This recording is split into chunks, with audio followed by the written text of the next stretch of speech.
নমস্কার। আমরা আরেকটি ন্যারেশন নিয়ে আজকে একটু আলোচনা করছি। ন্যারেশন 7 নম্বর ন্যারেশন, সিরিয়ালি এটা হচ্ছে নাম্বার 7। এই 7 নম্বর ন্যারেশনটা এটা সিজিএল টায়ার 1-এ একবার এসেছিল। তো এই ধরনের প্রশ্ন আসার সম্ভাবনা খুবই বেশি, সেই জন্য আমরা এটা প্র্যাকটিস করছি। দেখো, উইদিন 1 to 2 সেকেন্ডের মধ্যে এটা হয়ে যাবে। আবার বলি, যদি তোমার টেন্স সম্বন্ধে যদি নলেজ ভালো থেকে থাকে তাহলে তুমি 2 থেকে 3 সেকেন্ডের মধ্যে এটা তুমি করতে পারবে এবং তুমি ভালো স্কোর করতে পারবে। তাহলে ন্যারেশনটা আমরা এবার শুরু করি। দেখো, সেন্টেন্সে কি আছে না, সেন্টেন্সে আছে she said to me the charlatan will be breaking into the sea। তাহলে এখানে আমাদের ন্যারেশনের রুলস কি বলেছিলাম, said to থাকলে কি করতে হবে না, টোল্ড করতে হবে। আর সবার আগে দেখতে হবে এটা পুষ্ট আছে, মানে এটা হচ্ছে অ্যাসার্টিভ সেন্টেন্স। তাহলে অ্যাসার্টিভ সেন্টেন্সে said to থাকলে আমরা কি করব, টোল্ড করব।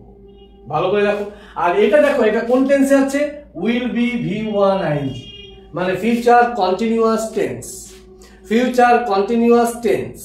তাহলে এবার এখানে দেখো উইল বি V1 ing, আর এখানে দেখো said to থাকলে কি হবে, টোল্ড হবে। এবার আমরা নিচ থেকে দেখি কিভাবে করতে পারি। নাম্বার ডি থেকে said to ইকুয়াল টু আমরা কি বলেছিলাম, টোল্ড আছে নেই। said to ইকুয়াল টু কি বলেছিলাম, টোল্ড আছে নেই। said to ইকুয়াল টু কি বলেছিলাম, টোল্ড আছে নেই। said to ইকুয়াল টু কি, টোল্ড আছে আছে। That is right. 1 to 2 second, very interesting, সেই জন্য ভালো করে ফলো করতে হবে। আবার এবার আমরা একটু ডিটেলসে দেখি কিভাবে এটা আমরা আর একটু ডিটেলসে যেতে পারি। দেখি, said to equal to told পেয়েছি আমরা। এটা থার্ড পারসন তো থার্ড পারসন এখানে থেকেই যাচ্ছে। উইল বি এটা কি হয়ে যাবে, যেহেতু এটা পাস্ট আছে সেটা কি হয়ে যাবে, এটাও পাস্ট হয়ে যাবে। উড বি হয়ে যাবে, উড বি ব্রেকিং।